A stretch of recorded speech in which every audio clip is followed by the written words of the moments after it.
بسم الله الرحمن الرحيم لا حول ولا قوة إلا بالله العلي العظيم الحمد لله رب العالمين وصلى الله على سيدنا ونبينا أبي القاسم المصطفى محمد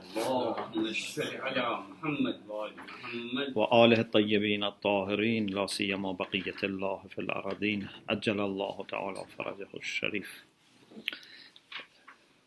We continue our study of the last section, which is about conflict between two sets of resources, evidence, or two hadiths, for example, two texts. As you remember, we said sometimes this conflict is easily fixed. So there's no really ta'arud, there's no really conflict. It's a matter of initial conflict, but it's not remaining. Because we have a way which is easy to understand to put them together. There is a common sense solution here. But sometimes, no, there is no way to understand what is meant. You can fix the problem by your own ideas, but this is not helpful. We said it shouldn't be jam' tabarru'i, something that you voluntarily do. It must be something based on evidence. So with respect to those conflicts which are not remaining, which can soon be fixed, التعارض غير المستقر, it's not remaining, it's not something that is enduring. We said there are 5 types.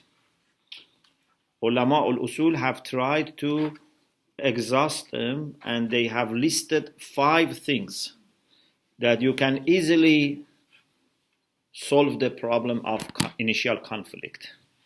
One is at-takhassus. The other one was al-wurud, al-hukuma, at-takhsis, wa taqdeem al-adhhar al-dhahir. I explained them quickly, but now we go into details and we explain them in this session one by one. So first, at-takhassus. Takhassus is related to takhsis, but the difference is that takhassus is something that happens by itself. Takhsis is something that you have to do it.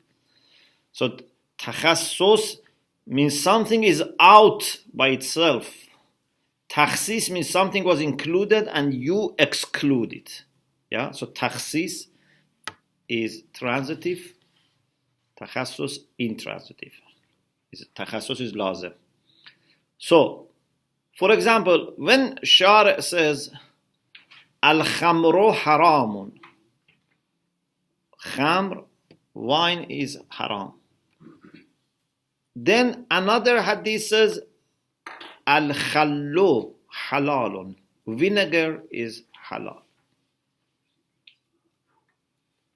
Someone may say there is a conflict, but you realize no, there is no conflict. This is not a real conflict that remains in the mind, because we know that vinegar is not part of wine.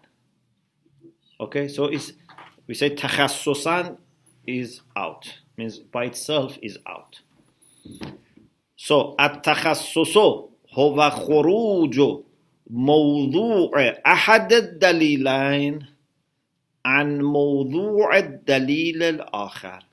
The subject of one dalil, like one hadith, the subject is outside, falls outside the realm of the subject of the other dalil.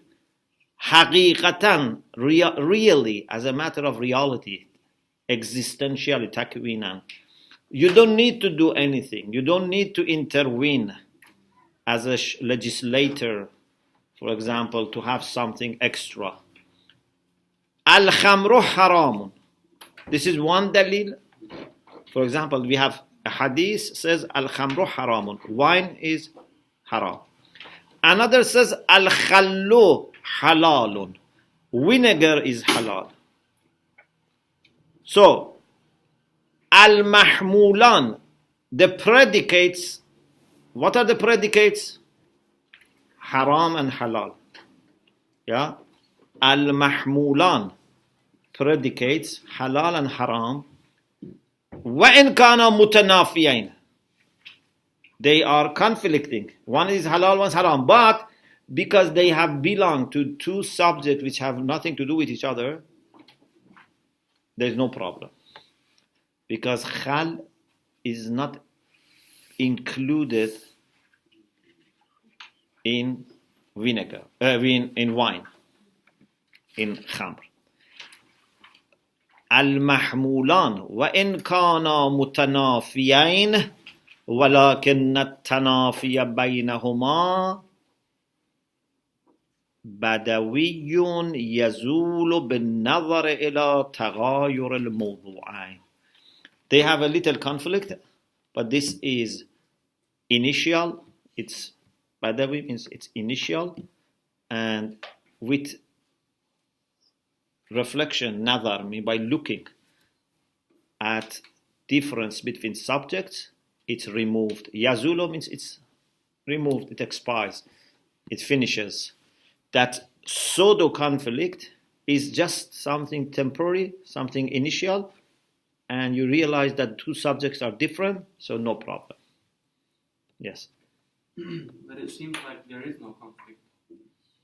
الخمر حلال حرام الخمر حرام والخل حلال.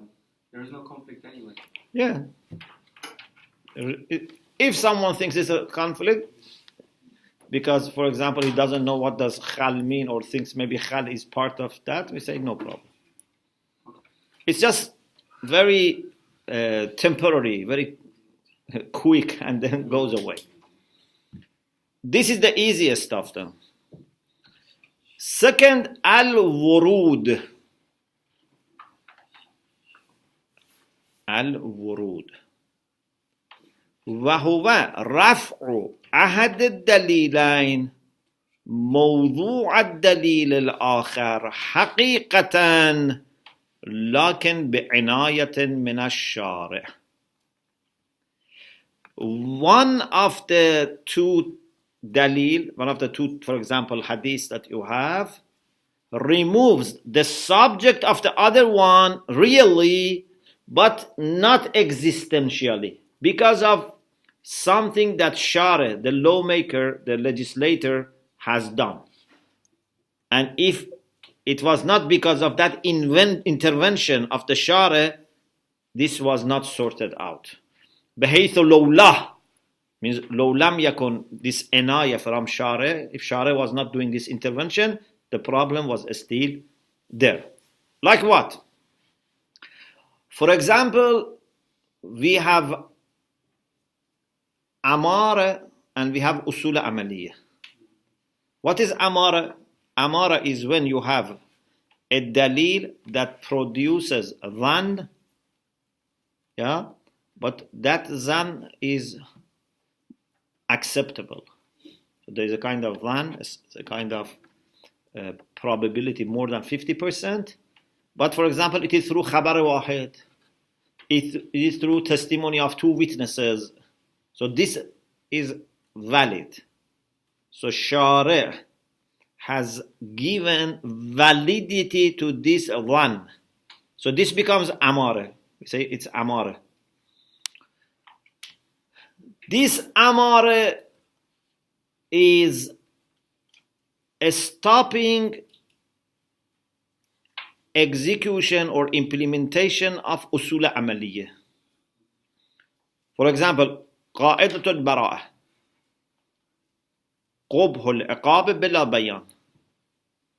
If there is amara for something, then we say بلا bayan is no longer applicable because there is bayan. Although that bayan is amara an amara is not really by itself knowledge, but Shari' has recognized it as bayan. So by intervention of Shari', amara becomes bayan and then automatically stops qubhul iqab bila bayan. So the difference between this and the previous one was that in the previous one, Shari' didn't do anything, didn't have any intervention. Shari' just said, al-khamru haramun, al-khallu halalun, and we know existentially khal and khamr are separate. But here, who is making amara valid? It's Shari'. Or maybe it is, for example, Banai Uqala, but Shari' has to endorse it.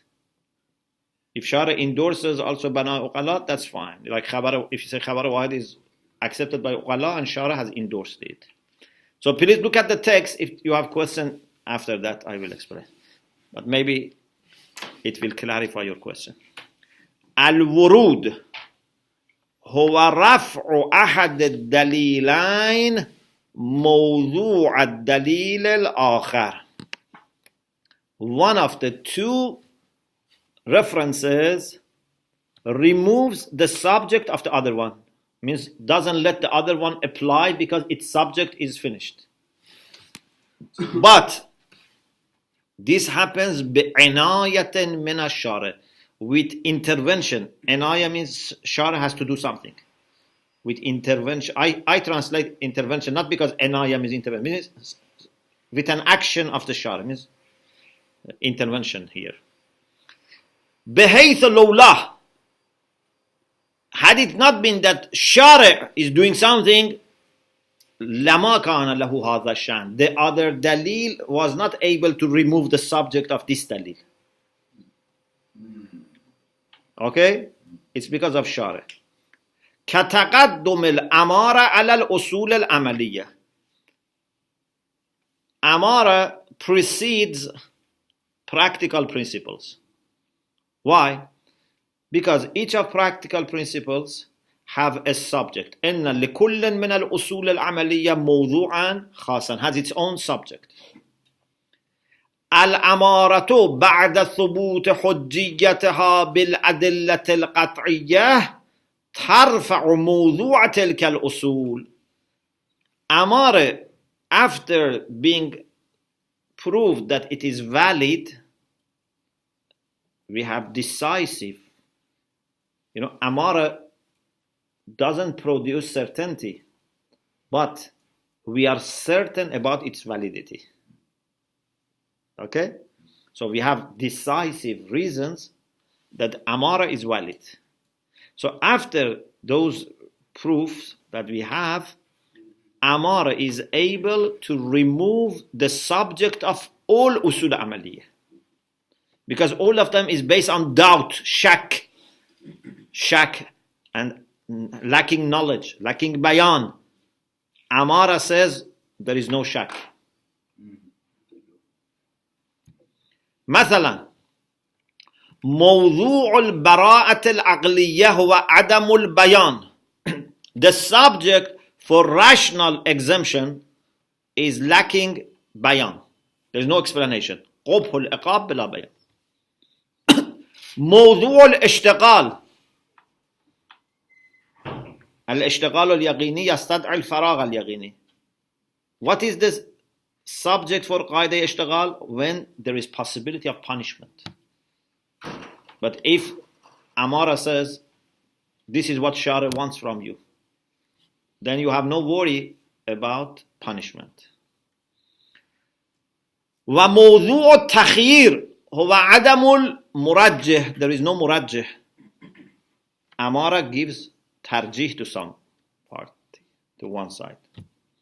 فإذا قام الدليل القطعي على حجية الأمارة, when you have decisive reason for validity of Amara, ارتفع بذلك, by that the subject of asl, means asl amali, like bara'a or ishtighal or takhir, will be removed. فتكون الأمارة بيانا لمورد الشك. Amara becomes bayan for where there is doubt, or we remove probability of punishment in asalatul ishtighal, or becomes preference for one side, so there is no need for takhir, because takhir is when both sides are equal. كل ذلك, all these things happen. Why? How amara is overriding bara'a or ishtighal or takhir? With intervention of shara, by shara giving validity to it. In the case of khal, shara didn't need to do anything. Yeah, automatically khal and khamr are separate, but it is validity that shara is giving to amara that makes amara override usul amaliyah. كل ذلك بفضل جعل الشارع الحجية للأمارة. All this happens that amara precedes bara'a, precedes ishtighal, precedes takhir, because shara is making it valid. Is there an example? These are all examples. I don't understand.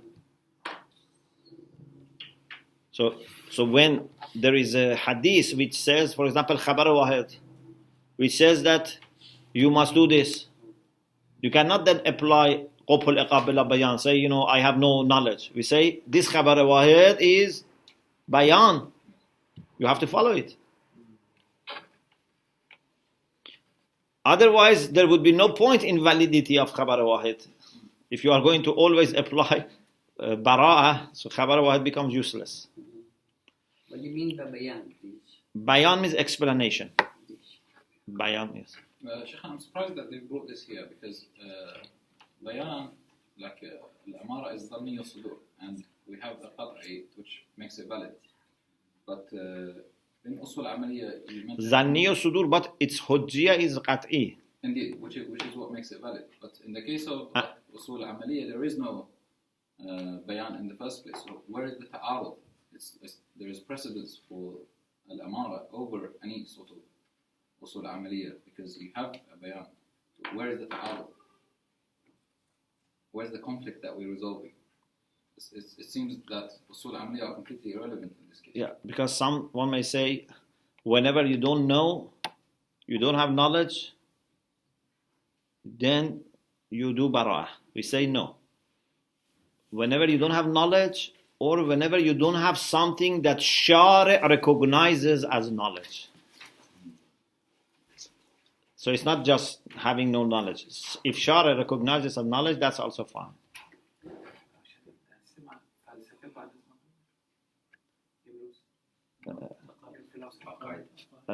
After Maghrib. Yes. I'm sorry to ask a question.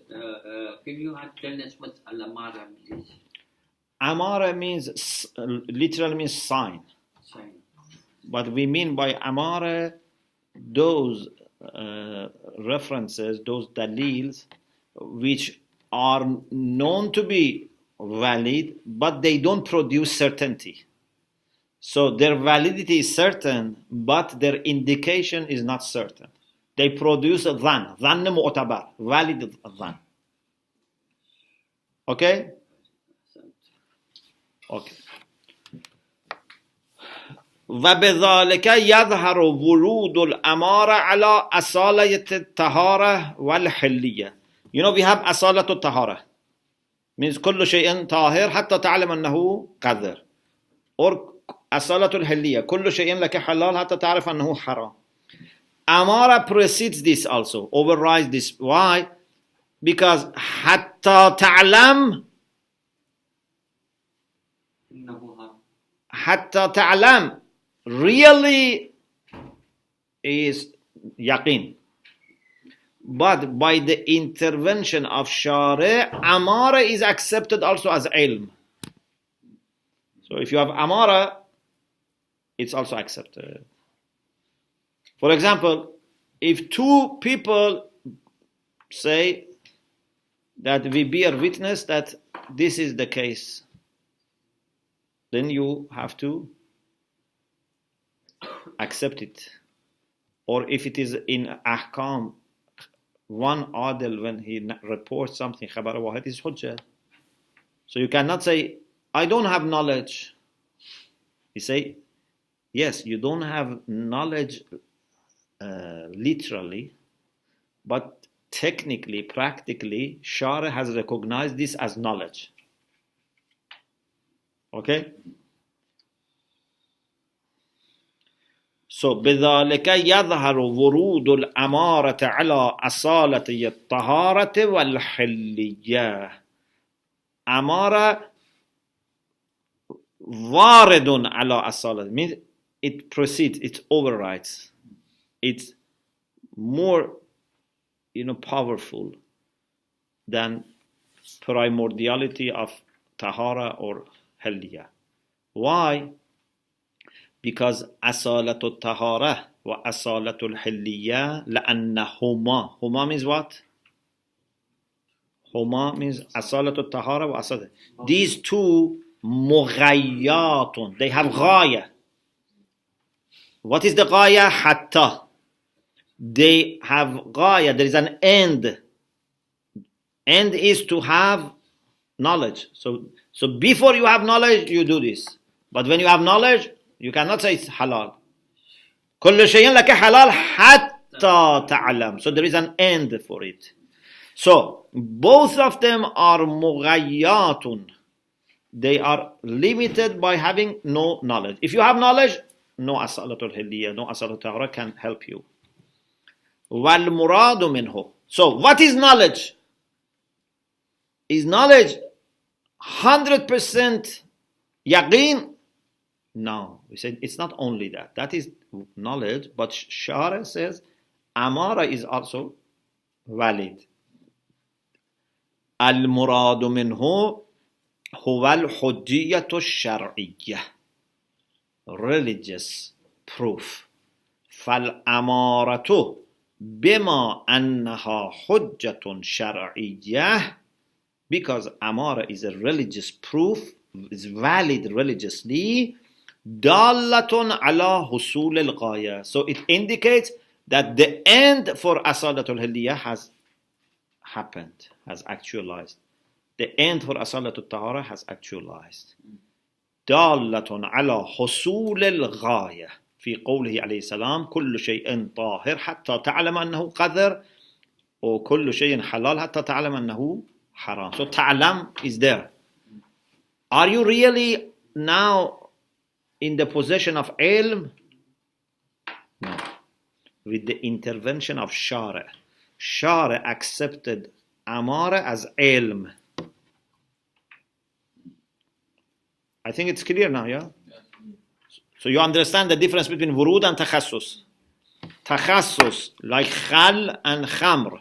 Khal is really excluded.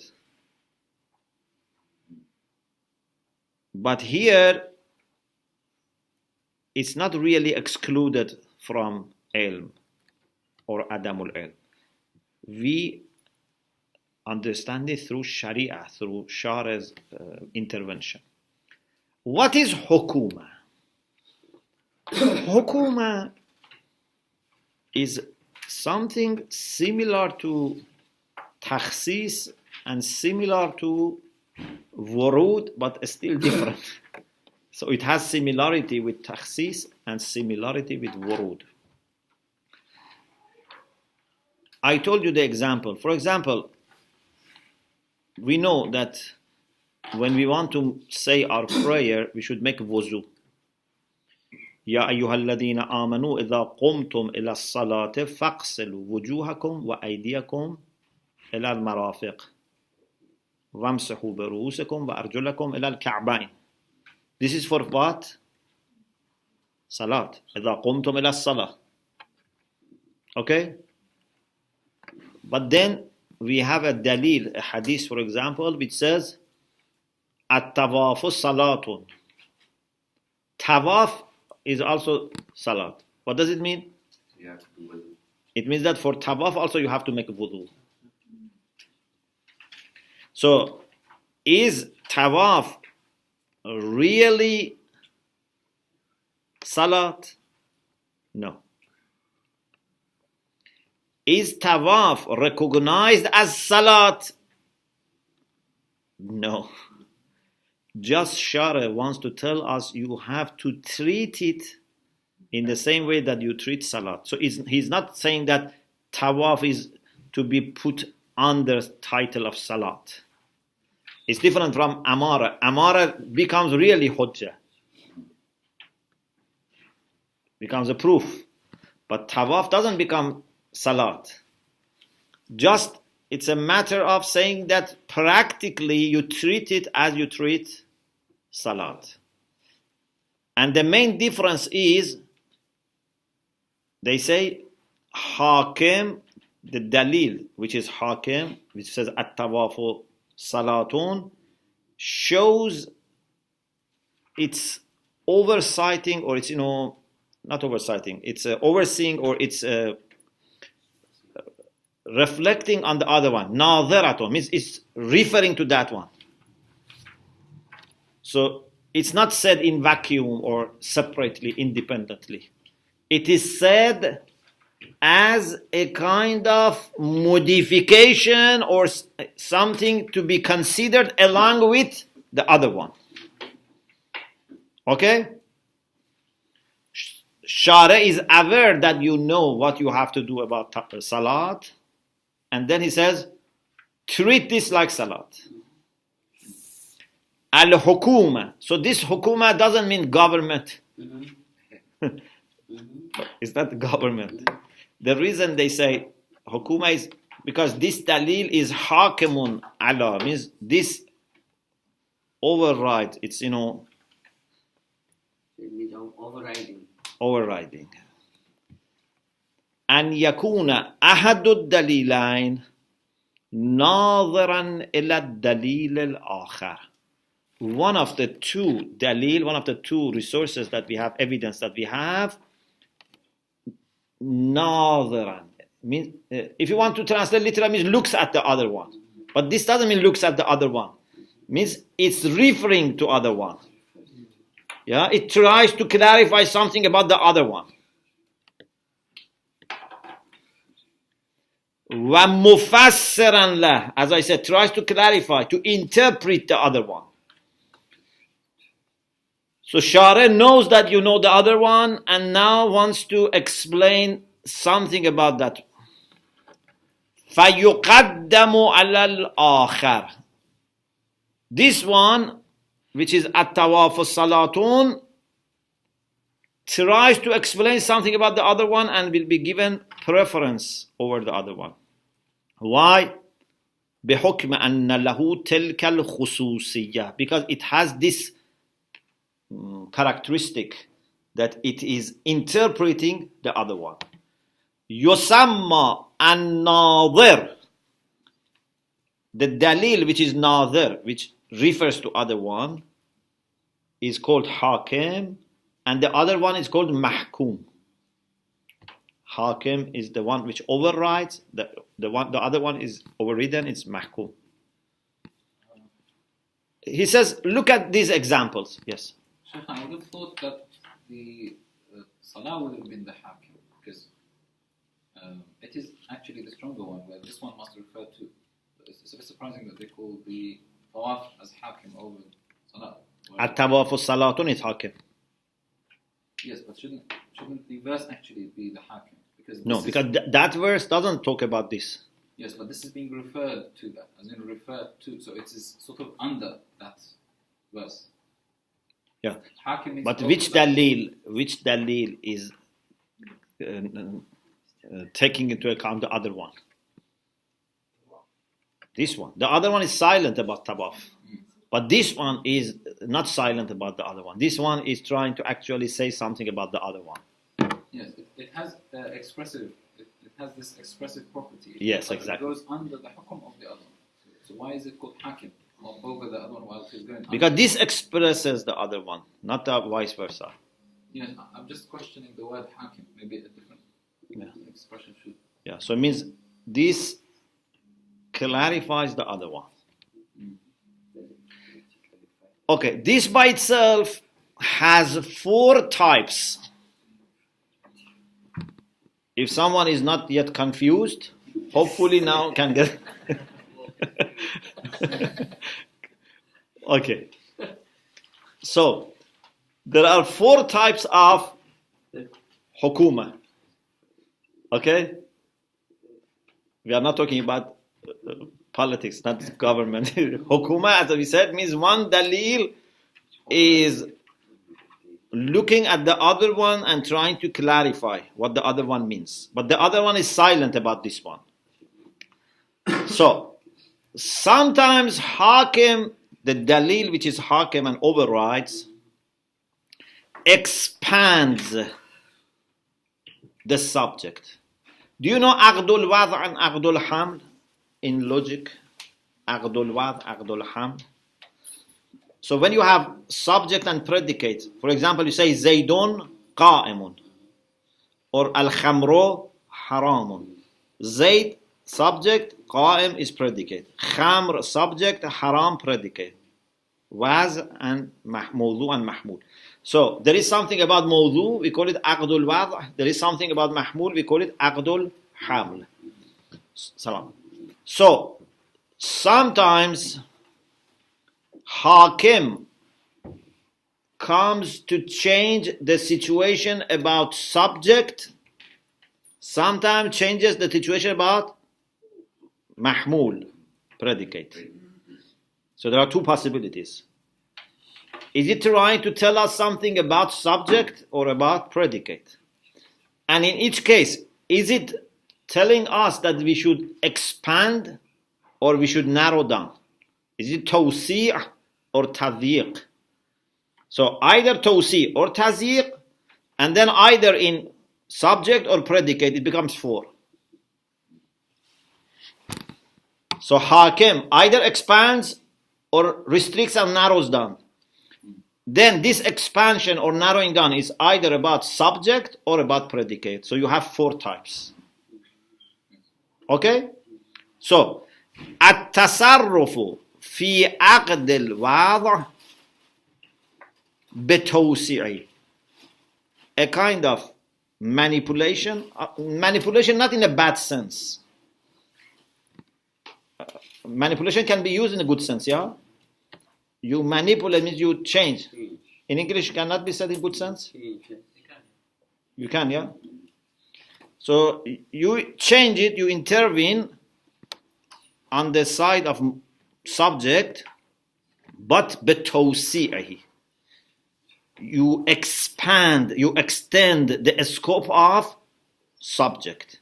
For example, يا أيها الذين آمنوا إذا قمتم إلى الصلاة فاغسلوا وجوهكم وأيديكم إلى المرافق.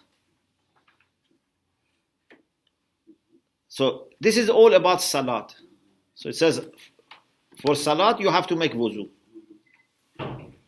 المتبادر من الصلاة هو الفريضة. What comes to our mind from salat is fariza, means salatul fariza. Means salat al-faiz, zuhr, or even salat al-mustahab, because that is also in need of wuzu. But we mean salat in the sense of namaz, ritual prayer. But then, if you add to this hadith, قوله عليه السلام, التواف بالبيت salatun. Doing tawaf of Kaaba is salat. This second dalil, الطواف بالبيت الصلاة يكون حاكما على الآية. This clarifies something about the ayah. How? What does it do? It expands the subject, because that one was a ruling about salat. Now we are expanding salat so that it includes tawaf. Okay? So whatever we said about salat would be extended to tawaf. Okay? He's doing a tasarruf. It's tasarruf. if someone doesn't understand what we are saying, they think we are, mad, but we are not mad. These are very technical issues, but someone said, salat is tawaf, what these people are doing in London. Yes. When we say, for example, al-tawaf salat, yes. so we are including it in the subject of the rules that apply to salah. Yes. Which ones? All of the rules that apply to salah, only the wudu, how do we specify? As much as we don't have extra reason to exclude. So, when we say at-tawafu bil bayt salatun, it seems they are similar in everything unless it is excluded. For example, we know that the number of ashwat in tawaf and number of rak'at are not the same. We know that. So, at-tawafu bil bayt salatun, this hadith yakunu hakiman ala al-ayah, this will be overriding or will be clarifying the ayah. How? بتوسيع موضوعها, by expanding the subject of the ayah, which was salat. ببيان أن الطواف على البيت من مصادق الصلاة, by saying that tawaf of Kaaba is one of the instances of salat. So, with the intervention of Shari, salat is expanded to include tawaf. But you know that we are not really meaning that tawaf is salat. It's different from wurud. In wurud, we are making amara really bayan. But here we know that tawaf is not salat. We understand that Shara doesn't want to say, consider tawaf as salat. It's just for practical reasons that we say like that. أن الطواف على البيت من مصادق الصلاة فيشترط فيه ما يشترط في الصلاة. So whatever is conditioned in salat should be also considered and observed for tawaf. ومثله قوله, let us give you another example. قوله صلى الله عليه وآله وسلم لا صلاة إلا بالطهور. Rasulullah sallallahu alaihi wasallam said there is no salat without tahur. What does it mean? It means without taharat ma'i, without wuzu or ghusl, there is no salat. الظاهرة في شرطية الطهارة المائية. Al-Zahir, if it was Al-Zahir was better because we said qawluhu. Okay, so qawluhu Al-Zahir. If it was Riwayah, we said Zahira. This hadith has a zuhur in what? In that taharat ma'iyah is condition. You should have tahara with, because tahur means tahara with water. فكأنه قال الطهور شرط للصلاة. Whether you say this is a condition or you say لا صلاة إلا بالطهور makes the same meaning. Then if he says التراب أحد الطهورين, soil is also one of the two things that can make tahara. This is expansion. Because tahur is, alhamdulillah, ja'al al-ma'a tahura. Ma is tahur. But now it's expanded to include turab, which we use for tayammum. Okay?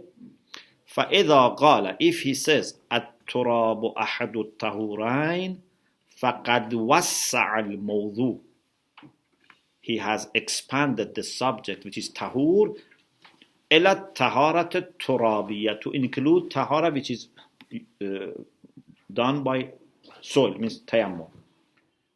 هذا النوع من التصرف في عقد الوضع لا يتم إلا ادعاءً. This is just a kind of not really changing, it's just we claim, we assume that this is also tahur. Like we assume that tawaf is salat. كادعاء أن الطواف أو التيمم صلاة أو طهور. These are two sentences, but he has combined them. Means كادعاء أن الطواف صلاة أو ادعاء أن التيمم طهور. Okay? So this was changing in the side of subject by expansion. We can do again change in subject but by narrowing down. Yes. Shaykhna, this is an example where, for example, tawaf is being referred to the ahkam of salah. Can we have a hierarchy of this? For example, assuming, for example, that we had turab being referred to water for its rules on purification, and then we had tawaf being referred to salah in its rules, and then in that case the rules of turab that are looking to the water would apply to the rules of hajj that are looking to the salah. Is this a possibility? No. You say for salat you need tahara. Yeah. Then for tahara you can have water or you can have soil. Yeah. Then whatever happens with this automatically can be said about tawaf.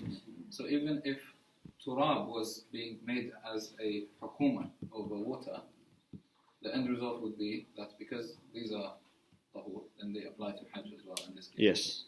So, So second, التصرف في عقد الوضع بتضييقه, by narrowing down this side of the subject. So the first was expansion. Yes. Now is narrow. Yes. ويتحقق ذلك بنفي الموضوع. Sometimes we deny, instead of affirming and recognizing, now we deny something which was really part of it, but we don't, accept, we deny it. لغاية نفي حكومة, for the reason, for a purpose. What is the purpose? To remove its ruling. For example, we have hadith about what you should do when you have doubt in your salat. Okay? For example, you have doubt in the number of raka'at, other things. Then one hadith comes and says, لا شك لكثير الشك. This is quite opposite to saying at-tawafu salatun. Because at-tawafu salatun, we were expanding salat to include tawaf. La shakka fi kathir shak, we are narrowing down shak. Means whatever we said about shak would not apply to a person who is frequent doubter. Can I say doubter? Habitual doubters. Pardon? Habitual doubters. Habitual doubters or frequent. So, لا شك لكثير الشك, or لا شك للإمام مع حفظ المأموم. If Ma'mum knows the number of rak'ah and Imam is in doubt, Imam should follow Ma'mum or vice versa. Therefore, the rulings that we have for shak would not apply here. Because here we are saying that you have no actually shak. You have to suppose that there is no shak. We have fixed the problem and you have no shak. So, أو قال لا شك للإمام مع حفظ المأموم, أو بالعكس vice versa, means لا شك للمأموم مع حفظ الإمام. فهي حاكمة. These three these three sentences, لا شك لكثير الشك، لا شك للإمام مع حفظ المأموم، لا شك للمأموم مع حفظ الإمام، حاكمة على أحكام الشك. These precede, override the things that we have about doubt. For example, إذا شككت فابن على الأكثر وصل صلاة الاحتياط بعد الفراغ. If you have doubt, in some cases, about, for example, raka'at, suppose that you have done the side which is more, for example, 3 and 4, suppose that it's in 4, finish it with 4, and then do 1 rak'ah ihtiyat after finishing. But if a person is kathiru shak, this would not be applicable to him. Although, in the first place, he has to observe this rule because you have shak. But the other one says this shak is not shak. La shakya lekathir al-shak. So, هي حاكمة على أحكام الشاك ومتصرفة في موضوعها, changes, manipulates the subject of أحكام الشاك, claiming that there is no shak here, بادعاء عدم وجود الشك في تلك الموارد. So we assume, because we don't recognize this as doubt, so we claim that there is no doubt here. والغاية هي رفع الحكم. Why we say there is no doubt here? Because we want to say the ruling which is for doubt, like ابن على الأكثر وصلى صلاة would not be coming here. برفع الموضوع. There is no mawzu, so that you bring the hukm. We assume, ادعاء means we claim, we assume that there is no shak, so that the ruling of shak would not apply here. You may say, this is like takhsis, but this is not really takhsis. Because there is doubt. And the main thing, as I said, is one dalil is actually showing that is talking about another one, is referring to other one. When it says La shakka lekathir shak, you realize that Shari has said something about shak, and this is a kind of clarification for that, a kind of observation on that, a kind of ad hoc, for that. Yes. Shaykhna, this hadith, لا شك لكثير الشك, yes, is not mentioning salah in particular. It's general. Yeah. So can we call this a hukuma for any place where shak applies, like najasa, tahara, or validity of wudu, or any place where doubt would come? Can we call this a hukuma on any instance of doubt? We have to see if the context was general or the context is limited, but the rule is general, yes. But we should see what is before and after, yes. But do we have such a thing as a hukuma which is general and applies to many different instances? But we still call it a hukuma. Yeah, if there is established rule for doubt, yes, it can be general.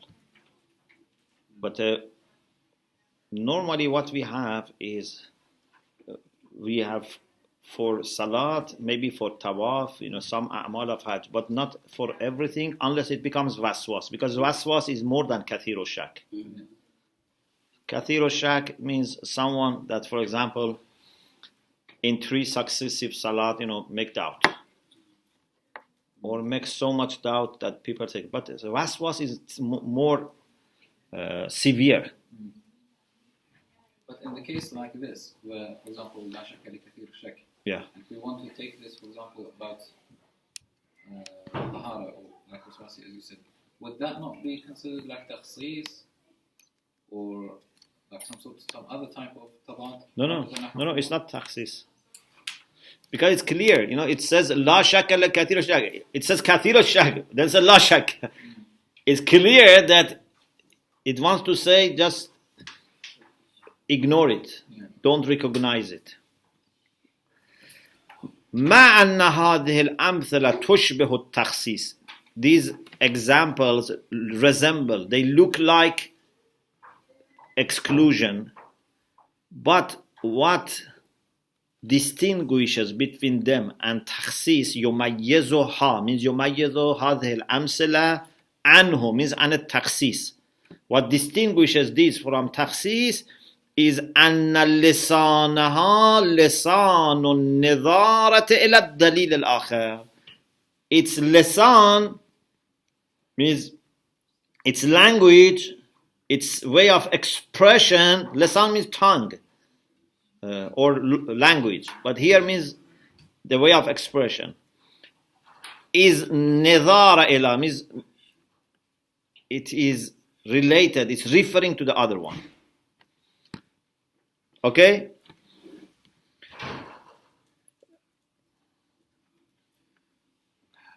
It seems to be a bit confusing for me how hukuma could be general. Because if it's a hukuma, it must be relating to something particular.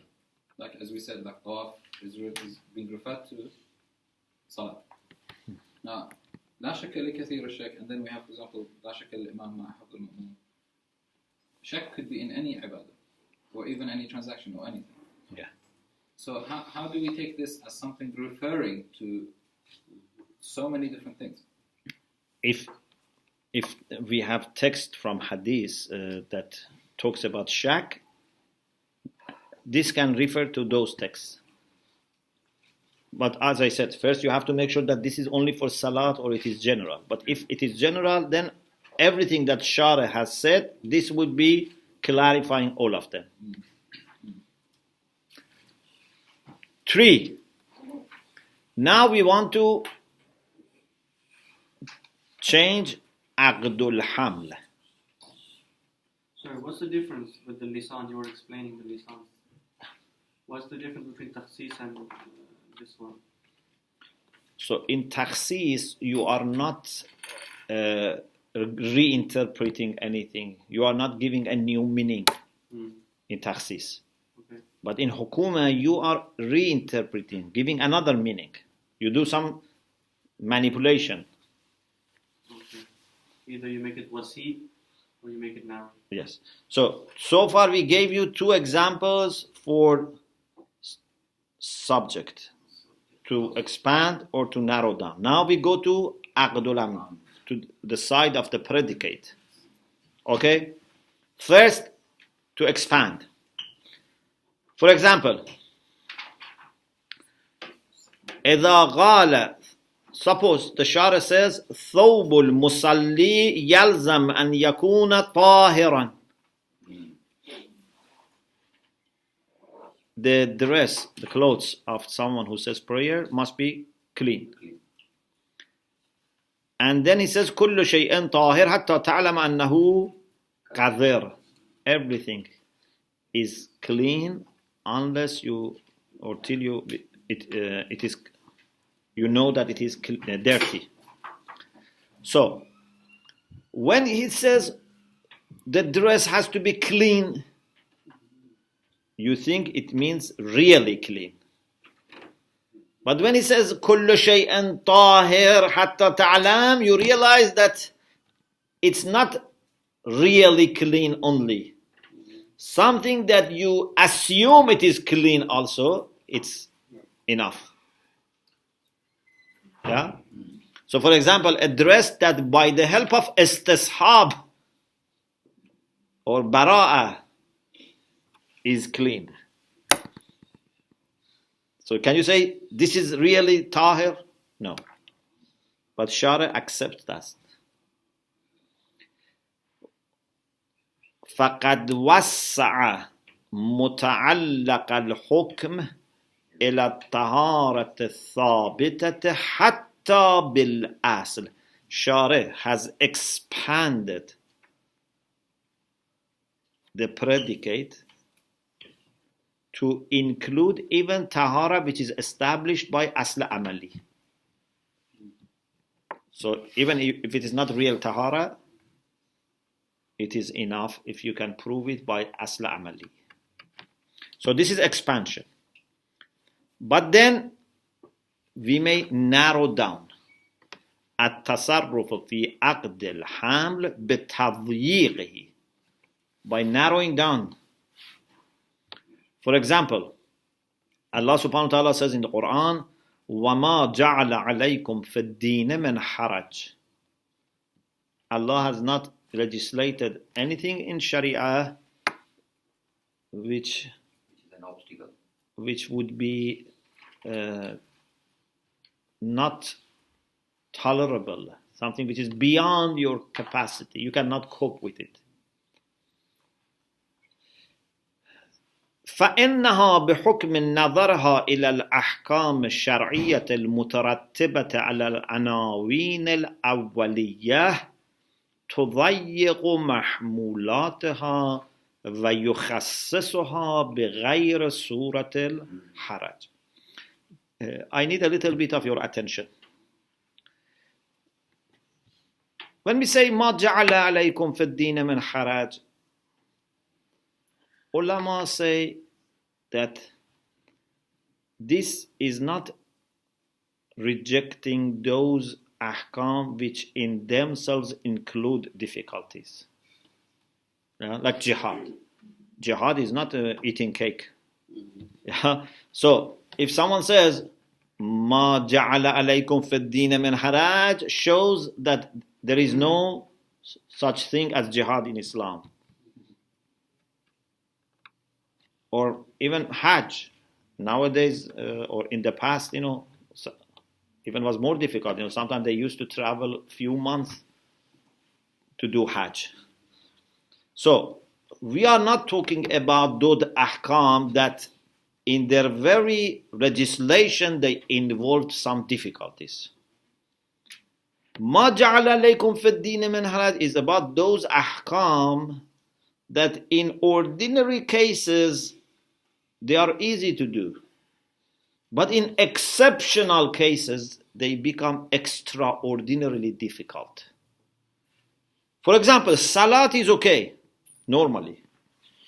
But if there is no water, and for getting water, you have to go few kilometers in freezing cold, then we may say you just do tayammum.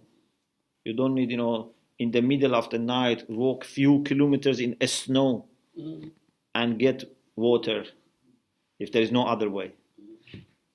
Or it's going to make you ill, for example, it's going to be causing illness, for example.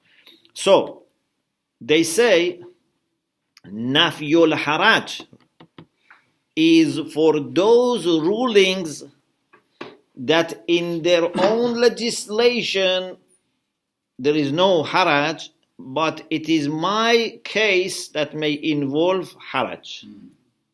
Is it clear? So, فإنها, this ayah, بحكم نظرها إلى الأحكام الشرعية المترتبة على العناوين الأولية تضيق محمولاتها. So there are ahkam that these ahkam in the normal situations have no problem. This ayah is narrowing down those ahkam and says those ahkam that in the normal case have no problem, when there is haraj, they don't apply. Or for example, لا ضرر ولا ضرار.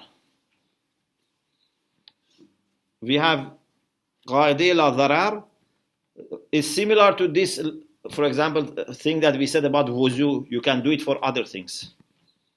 Maybe you know the story of Zarar, that person Zarar, that he had a tree in someone's home, and without getting permission, used to go into the house of that person and disturb.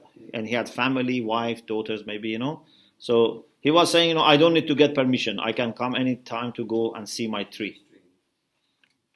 And the owner of the house reported to the Prophet, complained. The Prophet told him, please arrange with them when you want to go and visit them.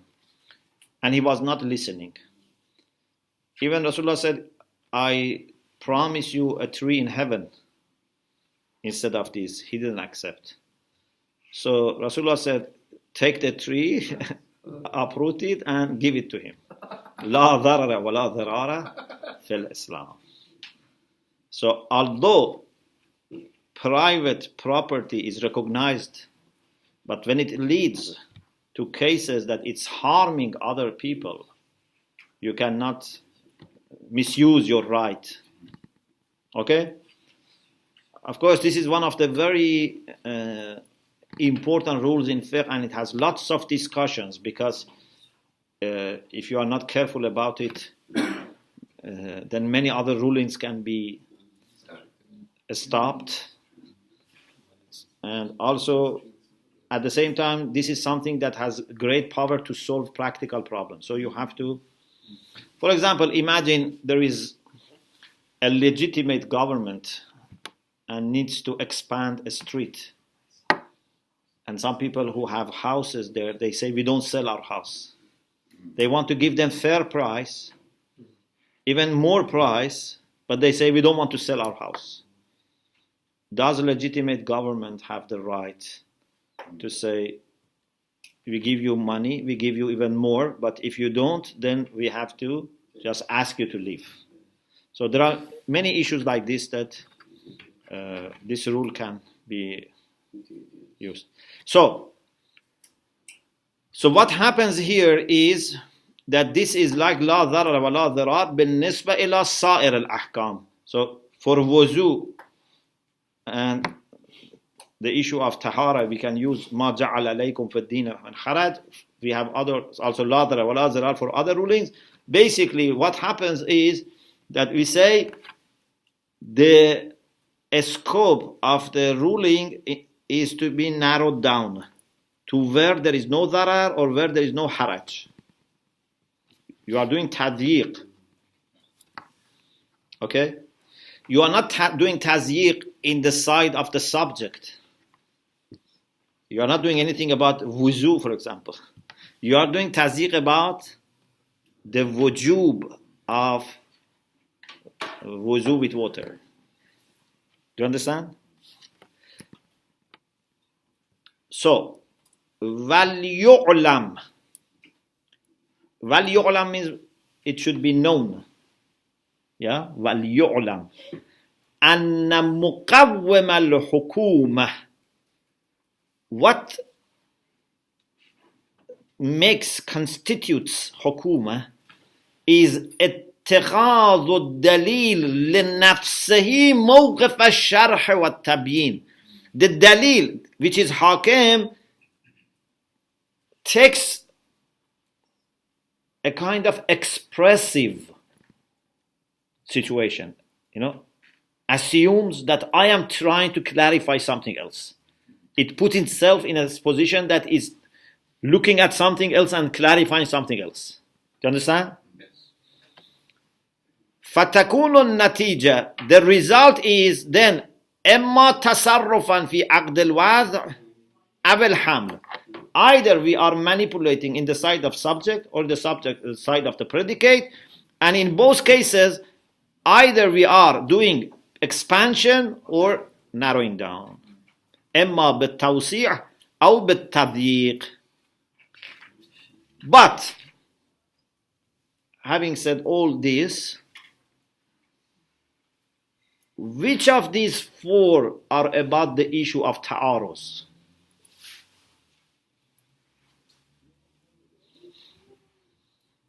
Because we said there is ta'aruz غير مستقر. Which of these four is about ta'aruz? When you are narrowing down. Because when you are expanding, there is no ta'aruz. There is no ta'aruz. It's when you are narrowing down that there is ta'aruz. When you say at-tawafu salatun, there is no ta'aruz with idha qumtum ila salah. Do you understand? لكن التعارض ورفعه بالحكومة مختص بصورة التضييق. What relates to our subject of ta'aruz, and we said there are 5 things. One of them was hukuma that can solve the ta'aruz very quickly. That is about تضييق. لا التوسيع إذ ليس فيها أي تعارض, because in the فيها means في سورة التوسيع. When there is توسيع, expansion, there is no تعارض, so that we say we are solving the تعارض with حكومة. بخلاف سورة التضييق فالتعارض محقق لكن يقدم الحاكم على المحكوم في عرف أهل التقنين. In the habit of and what is common among people who are lawmakers and involved in legislation, they know that hakim would be preferred over mahkum. Dalil al-hakim means the dalil which overrides will be given preference. But in the case of expansion, there is no ta'aruz. Yes. Shaykhna, hukuma, can it be something which is not a text? So can hukuma be like an aqli ruling? No. Cannot be. Hukuma has always a lisan and is looking at the other one. The fourth is takhsis. This is very easy. We had this before in Usul. Takhsis عبارة عن إخراج بعض أفراد العام عن الحكم المحمول عليه مع التحفظ على الموضوع. You exclude some instances, some individuals of the general from the predicate, from the ruling which is predicated, at the same time that you keep it under the mawzu. So you don't deny that this is included in the first place, but you say, although this is part of it, we should exclude it. For example, akram al-ulama, respect and honor all ulama. This is jam' mukassar bil alif wal lam. Okay? Jam' al-muhalla bil alif wal lam. Plural with alif and lam. All ulama. Then it is said, لا تكرم العالم الفاسق. Don't respect the alim which is fasiq, sinful. فهو يشارك الحكومة في بعض أقسامه. It looks like the type of hukuma that we had in the fourth type of hukuma. Yeah, that we were doing tazyiq in mahmul. It looks like that. But the difference is that here there is no hukuma in the sense that there is no reinterpretation, no clarification for the other dalil. We say akram al-ulama, then we say alim fasiq, still we say it's alim. It's not that we say it's not alim. We say it's alim, but don't respect. But in hukuma, we want to say that one is not anymore considered as something which was part of it.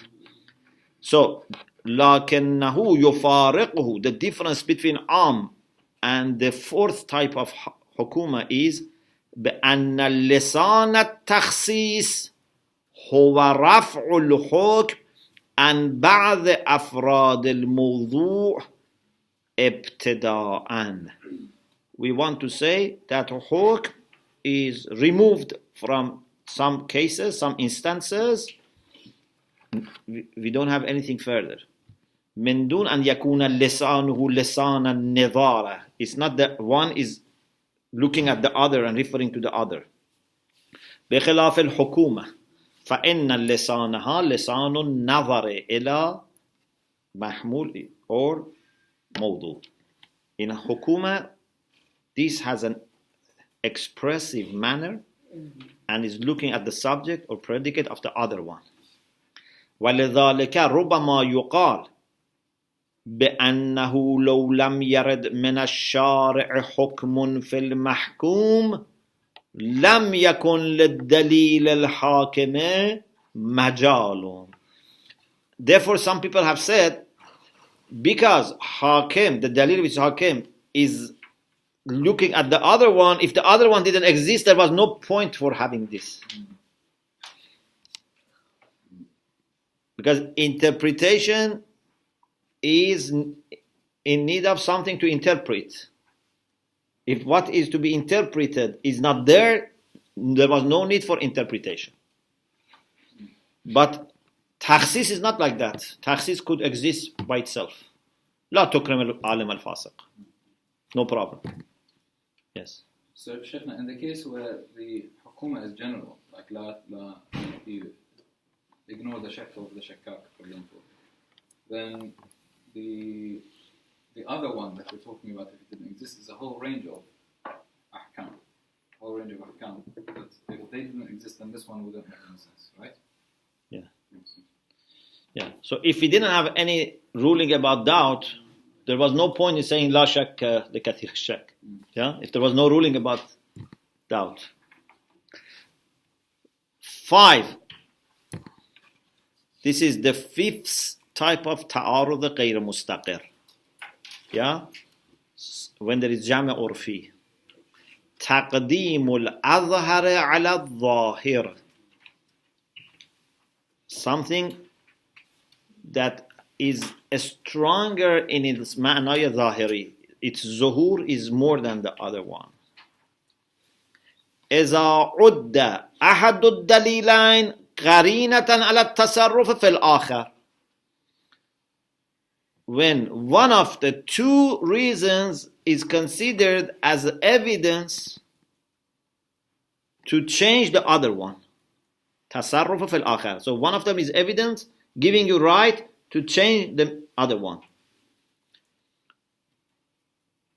إذا عد أحد الدليلين قرينة على التصرف في الآخر يقدم. If this is like this, يقدم ما يصلح للقرينية على الآخر. The one that can be evidence will be preferred over the other one.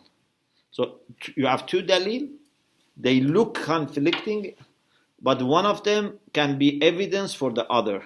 So we follow first this one that can be evidence, and based on that we understand the other one in the way then that we would have no conflict. وَإِن لَمْ يَدْخُلْ تَحْتَ الْأَنَاوِينَ السَّابِقَةِ.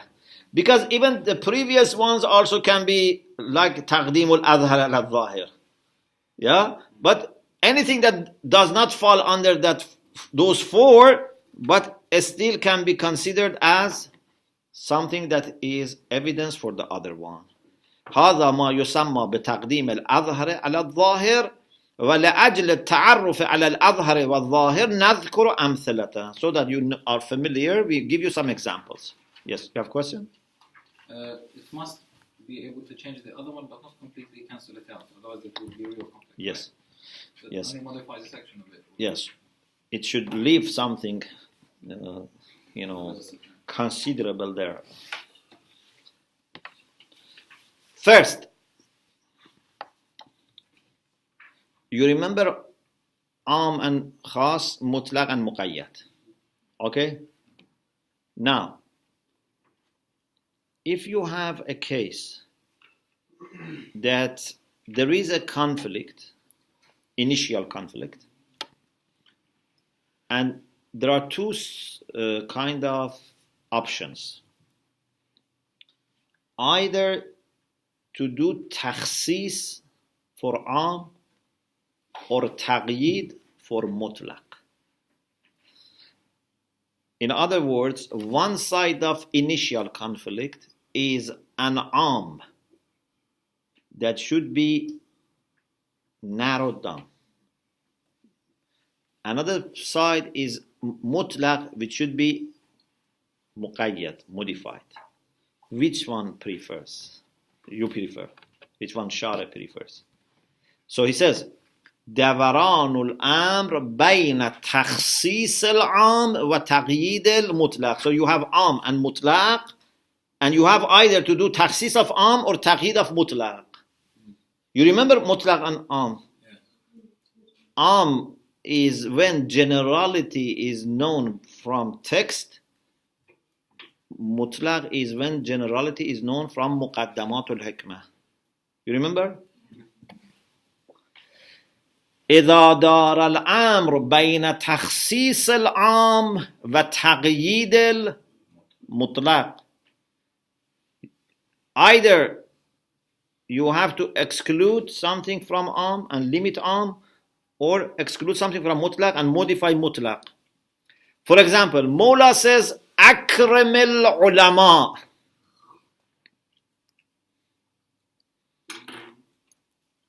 This is Why?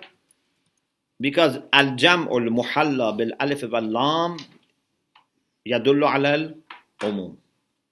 أكرم العلماء means respect all ulama, and this is لا تكرم الفاسق. Don't respect fasiq. Means whether fasiq is alim or not alim, it's mutlaq. لا تكرم الفاسق is not is mutlaq. Is it clear? It's not because there is nothing which shows generality. There is no jam with alif ul lam, there is no nakara fi siyaq al-naf, there is no kol, there is no jami. You remember the things which we had for So, and please be very careful. This is not the case of takhsis. Don't say, okay, this is like we had before.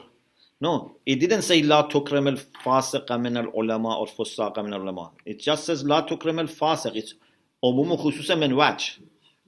Umum khususan min wajh is ta'aruz. Yeah? Yes. So it's umum khusus min wajh. La tukrim al-fasiq means whether it is alim or non-alim. Akram al-ulama, whether it is fasiq or non-fasiq. So there is overlap. But these two things that overlap, one of them is the other one is mutlaq. Which one is stronger? Is stronger. Yeah? إذا دار الأمر بين. This is very good for exam. If I give you this to explain, then it's very good for exam. إذا دار الأمر بين تخصيص العام وتقييد المطلق.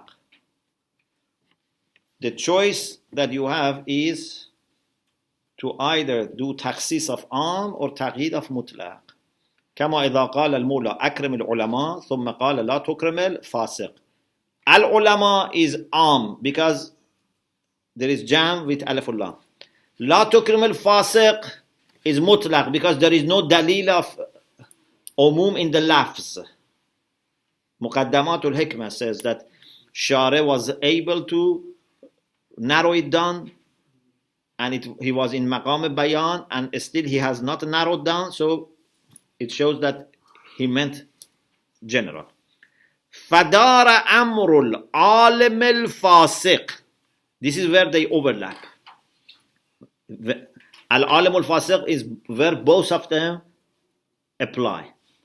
Then, should we say alim al-fasiq goes under akram al-ulama or goes under la tukram al-fasiq? If it goes under akram al-ulama, we prefer akram al-ulama, so we have to respect him. If we prefer la tukram al-fasiq, we should not respect him. فقد اختار الشيخ الأعظم الأنصاري. Shaykh Ansari rahmatullah alayh, he has adopted this opinion that تقديم العام على المطلق ولزوم التصرف في الثاني. He said we prefer over mutlaq, and therefore we change the meaning of la tukram al-fasiq. فَتَكُونُ النَّتِيجَةُ وُجُوبُ إكرام العالم الفاسق. We have to do ikram. وَمَا هَذَا, why he said this? There is no reason for this except that because dalalatul am azhar. The indication that am has is stronger in its zuhur than mutlaq. لأن دلالة العام على الشمول أظهر من دلالة المطلق عليه. Is stronger than the indication of mutlaq على الشمول. Okay, is it clear? Pardon? Yeah. It's rational, but it's based on zuhur. So if Urf say that am is azhar min al mutlaq, so we give preference to am. Yes. Do you mean that he said you should respect an alim who's fasik? Is that what yes. Say? Yes. Of course. Maybe in one case you say, I know that Shara is not happy, like we'll say now. Maybe you say, no, I am sure that Shara would not be saying to us that we should respect Fasiq. But this is, we say, munaqashi fil mathal. This is questioning the example. Forget the example. In general, am is stronger than mutlaq. And am should be preferred over mutlaq. Okay. The second type, yes. Why is am stronger than mutlaq? Because am is understood from the text. And mutlaq is just muqaddamat, when there is no qarine for taqyid, and Shara was in maqam bayan and could have mentioned, but he didn't mention. So you understand, for example, the difference between akram kulla alim but akram al-alim. Yes. Big difference. Yes, but we are taking taqyid based on muqaddamat al-hikmah. Not taqyid, itlaq. Itlaq. Sorry. Yes. Based on muqaddamat al-hikmah. But this was Sheikh Jafar Subhani's view. There are others who say, no, we can have indications by wording for itlaq. Like ayyu alim, for example. No, ayyu alim is also am. Oh, everyone says itlaq is by muqaddamat al-hikmah. No, there were, if I remember going back through the book, there were another group who defined mutlaq and muqayyad differently. And for them, they do have a terminological discussion about mutlaq and muqayyad, the terms that indicate, for example, mutlaq for them. So for them, it is terminological, like is am. So how would they look at this? As far as I remember, actually this is the only difference between am and mutlaq, that am is from qarinah lafziyya, there is adat in lafz. Mutlaq is, there is no lafz and it's understood rationally. If you start respecting Fasik ulama, will have problems. Pardon? We have a Fasik ulama who is trying to cause conflict between his sincere here in his hands. Will have problems. That's another thing, that you have a special evidence. Yes. Sheikh, on page 139, if you remember, we had this about previously to Sultan ulama. They used to say that actually mutlaq is included in the definition of, like on page 139 we have al-fadh al-mutlaq, ism al-jins, for example, alam al-jins, al-ma'raf, bil-alif wal-lam. So obviously Shaykh Ja'far Subhani and all the ulama after Sultan ulama, they disagree with that view. But for that view, how would they look at this? Because it's both terminological conflict for them. Not for us, of course, but for them it's both a terminological conflict. That is not the view about mutlaq which is correct. So the only way that I can know and think about is that mutlaq is not understood from the text. Mutlaq is in need of exercising some rational argument, rational reasoning. Am is understood from the text. This is the way I can understand the difference between the two. Otherwise, they become the same. Okay, let us read one more and then we read for the next session. Another example, another case for taqdeemul azhar ala zahir is when you have two dalil and one of them has a meaning that you are sure that this much must be meant by Shara. There is qadr mutayaqqan, means there is something, a scope of meaning that you are 100% sure that this is meant by Shara, or this is not meant by Shara. Anyway, you are sure about it. إذا كان لأحد الدليلين قدر متيقن, there is a size, there is some level, some scope that it's certain. Even if they have equal ظهور مع تساويهما في الظهور اللفظي وكونهما بصيغة العموم. Both of them are am, not am and mutlaq. So they are equal, but one of them has qadr mutayaqqan.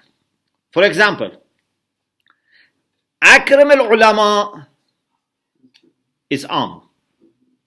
لا تكرم الفساق, this is also am, because this is also jam. This is different from previous one. Previous one was لا تكرم الفاسق, that was mutlaq. This is لا تكرم الفساق, this is am. So both of them are am. So you cannot use the previous reason, okay, to say am is stronger than mutlaq. Both of them are am. فبين الدليلين, again between them there is عموم وخصوص من وجه, they overlap. فيتعارضان, they would conflict when two titles come together. مجمع العنوانين. What is مجمع العنوانين? Means عالم فاسق. When you have عالم فاسق, two titles apply, عالم and فاسق. Therefore أكرم العلماء لا تكرم الفساق, both of them would apply and then conflict. أعني العالم الفاسق فيجب إكرامه على الأول ويحرم على الثاني. Based on أكرم العلماء, you have to respect عالم فاسق, and based on لا تكرم الفساق, you have to not respect عالم فاسق. But علمنا, suppose that we know that the speaker, we know him, we know from him that he doesn't like عالم فاسق. أنه يبغض العالم الفاسق. He doesn't like عالم فاسق. So this can be evidence to say that therefore we give preference to نهي لا تكرم الفساق. فهو قرينة على تقديم عموم النهي على عموم الأمر. فيكون مجمع العنوانين محرم الإكرام. So if you can establish this, then again conflict is solved. But if you cannot establish this, they remain in conflict. Ta'aruz would remain because there is overlap. Okay, inshallah we continue. Or if you are not tired, I can finish in 5 minutes this so that we go to the second chapter. You are not tired? Okay, so just give me 5 minutes only. Another way for تقديم الأظهر على الظاهر is you have two dalil. There are two ways to solve the conflict. Either to do taqyid of one of them, or you say the other one doesn't mean wujub, means istihbab. Let's go to the example, makes it very clear. إذا قال الشارع إذا أفطرت فأعتق رقبة. In the months of Ramadan, you are to fast. If you do break your fasting intentionally, there is kafara. One kafara is أعتق رقبة, free one slave. ثم ورد بعد مدة, after some time, there is a text from Shari which says إذا أفطرت فأعتق رقبة مؤمنة. When you break intentionally your fast, you should free a believing slave. So now we have question. Do I need to observe the second and say that the second has modified the first, has done taqyid? Because أعتق رقبة was mutlaq, mu'min غير mu'min. the second one has done taqyid, or I say the first one remains mutlaq and the second one is saying it's better, it's mustab, it's recommended to be mu'mina. So I have two options. Which one is? If I can decide one of them based on evidence, ta'aruz is solved. If I cannot do, then ta'aruz remains. I have to find another solution. So يدور الأمر بين حمل المطلق على المقيد. So I should interpret mutlaq based on muqayyad. So it means muqayyad becomes more important. Okay? So a'tiq raqabatan should be modified by a'tiq raqabatan mu'mina. Means it has to be mu'min. Oh, حمل الأمر المتعلق بالمقيد على الاستحباب. Or I say, no, the second one doesn't modify the first one. It's talking about recommended, action. فربما يقدم الأول على الثاني لشيوع التقييد. So we may prefer the first over the second or the second over the first. If we prefer أول means حمل المطلق على المقيد. أول means what? حمل المطلق على المقيد. This is very common. So some people may say, we have so many cases of taqyid. So do taqyid. Say, أعتق رغبة مؤمنة has modified أعتق رغبة. Or you may do the second, means حمل الثاني على الاستحباب, because we have many cases that amr is used for استحباب. Okay? ربما يقدم الأول على الثاني. What does it mean أول على الثاني? أول, which is أول حمل المطلق على المقيد. Not أول means first sentence. أول means حمل المطلق على المقيد. Means the first option. ثاني is the second option, which is حمل الأمر المتعلق بالمقيد على الاستحباب. Both of them are common. تقييد is common. استحباب is also common. وقد مر تفصيله في المقصد الخامس عند البحث في المطلق والمقيد. Because of this, we have been asked by Ahlul Bayt to really reflect and ponder on riwayat. أمرنا بالتدبر في رواياتهم. You have to reflect and familiarize yourself with the language which is there so that you can understand. روى داود بن فرقاد قال سمعت أبا عبد الله عليه السلام يقول. He said, I heard Imam Sadiq saying, أنتم أفقه الناس إذا عرفتم معاني كلامنا. If you are able to understand the meaning of our hadith, our sayings, you are the most learned people. Because our kalam is not easy to understand. إن الكلمة لتتصرف على وجوه لو شاء إنسان لصرف كلامه حيث شاء. One word can be used in different ways. When a person wants, he can change the meaning and use it in different directions. So if you are able to analyze our hadith, then you will be أفقه الناس. هذا الحديث يحث means encourages على التأمل, reflection, تدبر means to ponder, to reflect.